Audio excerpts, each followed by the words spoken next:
Hello everyone, मैं doctor प्रगति गुप्ता और आज इस वीडियो में हम बात करने वाले हैं क्या हीट थेरेपी से या मालिश करने से लकवा ठीक हो जाता है या इसके कोई बेनिफिट्स होते भी हैं या नहीं होते हैं। तो अगर हम बात करें हीट थेरेपी की या मालिश की, तो ये डायरेक्टली आपके पैरालिसिस को ठीक नहीं करता। आज इस बात को अच्छे तरीके से समझ लीजिए, क्योंकि जो डैमेज है वो आपके ब्रेन के अंदर हुआ है। पहले जब आप एकदम हेल्दी थे, आपकी बॉडी में कहीं भी मसल्स में कोई स्टिफनेस नहीं थी, मूवमेंट में कोई दिक्कत नहीं थी, बट अचानक से स्ट्रोक हुआ, चाहे क्लॉट आया या हेमरेज हुआ, उसके कारण से आपकी मांसपेशियों में अब अकड़न आ गई है, मूवमेंट उतनी अच्छी नहीं हो पाती, चलने फिरने में तकलीफ होती है, बोलने में दिक्कत हो सकती है। तो वो डिपेंड करता है कि स्ट्रोक का इम्पैक्ट कितना है और ब्रेन का कौन सा पार्ट इन्वॉल्व है। उसके अकॉर्डिंग हम देखते हैं कि कितने टाइम में रिकवरी आनी स्टार्ट हो जाती है।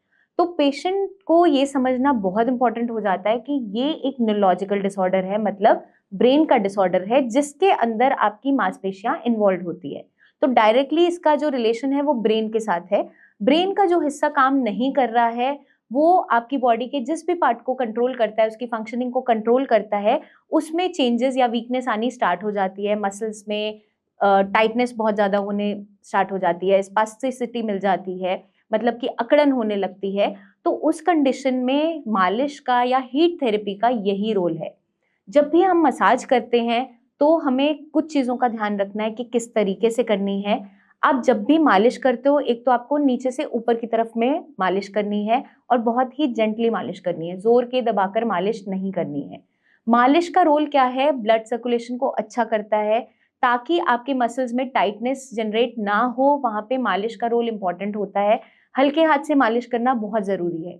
लेकिन आपने कई बार सुना भी होगा, कुछ फिजियोथेरेपिस्ट मना करते हैं मालिश करने के लिए, तो वहां पे वो गलत भी नहीं होते, क्योंकि कई बार जो मालिश कर रहे होते हैं, जब मांसपेशियों में सेंसेशन उतनी ज्यादा नहीं है, आपकी फिंगर में मूवमेंट्स नहीं है, बॉडी में मूवमेंट्स नहीं है, और कई बार सेंसेशंस भी कम होती है, तो कभी कभार बहुत दबाकर मालिश कर देने से, गलत तरीके से मालिश कर देने से पेशेंट की बॉडी में इंजरीज भी हो जाती है, कभी कभार फ्रैक्चर भी हो जाता है। तो इसको हमें अगर कंट्रोल करना है, ध्यान रखना है हमें इस चीज का कि हम मालिश सही तरीके से करें, सही प्रोफेशनल्स के द्वारा करवाया जाए, कोई भी रैंडमली मालिश नहीं करेगा। और आप अगर घर पे भी कर रहे हो तो बहुत हल्के हाथ से नीचे से ऊपर की डायरेक्शन में करोगे। जो भी ऑयल आप इस्तेमाल कर रहे हो वो लिनेमेंट की तरह अप्लाई करना है, मतलब एक ऑइंटमेंट की तरह दबा के रगड़ के मालिश नहीं करना है। इस चीज का हमें खास ध्यान रखना है। और कहीं पे भी अगर आपको स्वेलिंग है, अभी अभी इंजरी हुआ है, उस पार्ट पे मालिश बिल्कुल भी नहीं करना है। उसको पहले हील अप होने देना है, उसके बाद जब वहाँ हीलिंग हो गया है, लाइट हैंड से आप मालिश कर सकते हैं। फ्रेश इंजरीज, एक्यूट इंजरीज पे आप अचानक से कहीं गिर गए हो या सूजन आ गई है, वहां पे आइसिंग का रोल इंपॉर्टेंट होता है, वहां पे आइस पैक कर सकते हैं। कुछ इनिशियल आवर्स के लिए आपको आइस पैक हेल्प करता है, लेकिन आगे चलकर अगर वहां पे बैंड्स बन रहे हैं या स्टिफनेस बहुत ज्यादा हो रही है, उसको रिलीव करने का काम मालिश करती है। और साथ के साथ हम हीट थेरेपी की अगर बात करें, हीट थेरेपी का मतलब क्या होता है कि जितनी भी मांसपेशियां स्टिफ हो रही है, वहां पे पेन बन रहा है, उसको रिलीव करने के लिए हम हीट थेरेपी दे सकते हैं। लेकिन हीट थेरेपी भी बहुत प्रिकॉशन के साथ देनी होती है, क्योंकि अगर हम प्रिकॉशन नहीं रखेंगे तो बर्न होने के चांसेस भी होते हैं। मेरे पास पेशेंट आए थे, एक क्लिनिक में विजिट किया था उन्होंने, तो उनके जो अटेंडेंट थे वो बता रहे थे, क्योंकि मैंने पेशेंट के देखा कि अब ये कैसे छाले निकल गए हैं, कुछ आपने लगाया था ऐसा या सिकाई ज्यादा कर दी।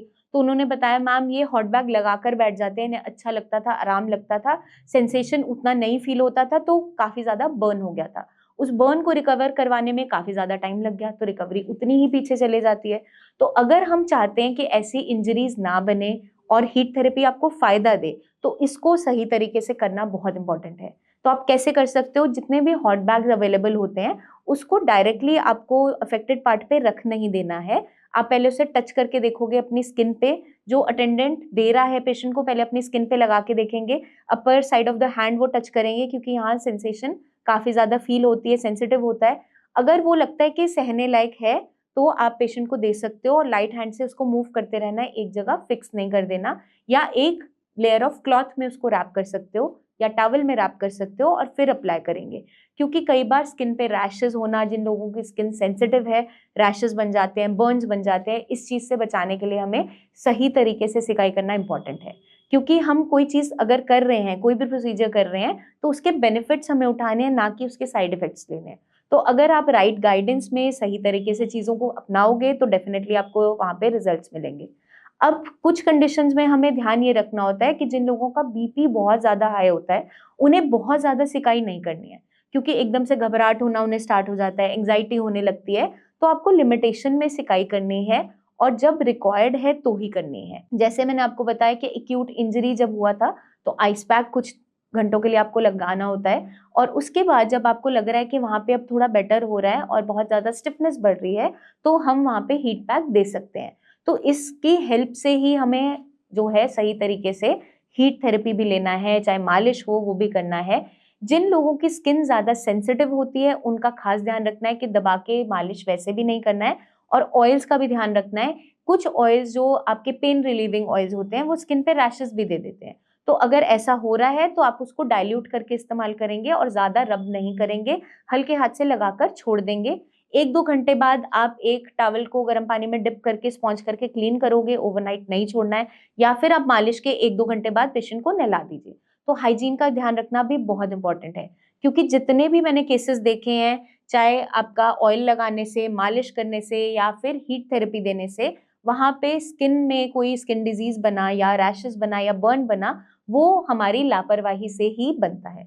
तो हमें सतर्क होके काम करना है, अलर्ट होके काम करना है, राइट गाइडेंस के अंडर काम करना है, तो ये आपको बेनिफिट ही देगा। इवन जैसे विंटर्स बढ़ती चले जाएगी, आपको कहीं पेन हो रहा है, अकड़न ज़्यादा बढ़ रही है, तो वहाँ पे मालिश और हीट थेरेपी आराम देगी। अब विंटर्स में जब भी आप मालिश करते हो तो रूम को पहले एक नॉर्मल टेम्परेचर पर लेकर आना इंपॉर्टेंट है, क्योंकि पेशेंट की अगर आप मालिश ठंडे कमरे के अंदर कर रहे हो और मालिश आपने कॉन्टिन्यूस की, तो मालिश करने के बाद भी उसे आराम नहीं मिलेगा, क्योंकि एनवायरनमेंट ऑलरेडी ठंडा है, अकड़न और ज़्यादा बढ़ती चले जाएगी। या तो आप कोई रूम ऐसा है जहाँ पे धूप अच्छे से आ रही है, उस टाइम में मालिश करो। रात के टाइम अगर आप कर रहे हैं तो वहाँ पे टेम्परेचर को आप नॉर्मल करते हुए, हीटर्स का इस्तेमाल करते हुए तभी मालिश करोगे। अदरवाइज आपको कुछ दिन के लिए अवॉइड करना है जब वेदर बहुत ज़्यादा क्लाउडी या फिर रेनी है।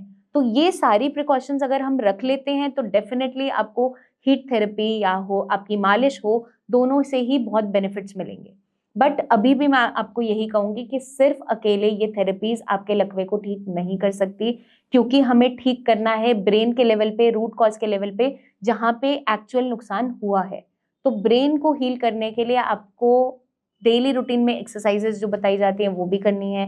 ब्रेन को ट्रेन करने के लिए जो थेरेपीज बताई जाती हैं या छोटी छोटी हम आपको एक्सरसाइजेस एक्सप्लेन करते हैं वो भी करवानी ज़रूरी है, क्योंकि अगर आप ये सारी चीज़ें साथ में मिलके करोगे तो आपका पेशेंट डेफिनेटली बहुत जल्दी रिकवर करेगा और दोबारा से आपको इंडिपेंडेंट होने का मौका मिलेगा। तो मैं उम्मीद करती हूँ ये वीडियो आपको मदद करेगी जानने में, समझने में कि हीट थेरेपी और मालिश के क्या बेनिफिट्स हैं, किस कंडीशन में हमें करनी है, किस में नहीं करनी है। आपके फिर भी डाउट्स, क्वेश्चंस हो ज़रूर हमसे पूछिए, कोई भी गलती मत कीजिए, और खासकर हमें किसी भी अनट्रेन्ड प्रोफेशनल से मालिश नहीं करवानी है। तो ये जानना बहुत इंपॉर्टेंट है। और कोई भी सवाल जुड़े हो कमेंट करके आप पूछ सकते हैं, या नीचे दिए हुए नंबर्स पर हमारी टीम ऑफ डॉक्टर से कंसल्टेशन ले सकते हैं। पर्सनली आप मिलने आना चाहें तो क्लिनिक विजिट भी कर सकते हैं। जल्दी हम आपसे फिर मिलेंगे और बहुत सी इन्फॉर्मेशन शेयर करते रहेंगे। तब तक के लिए आप बने रहें हमारे चैनल पे, और जल्दी हम आपसे मिलेंगे। तब तक के लिए टेक केयर।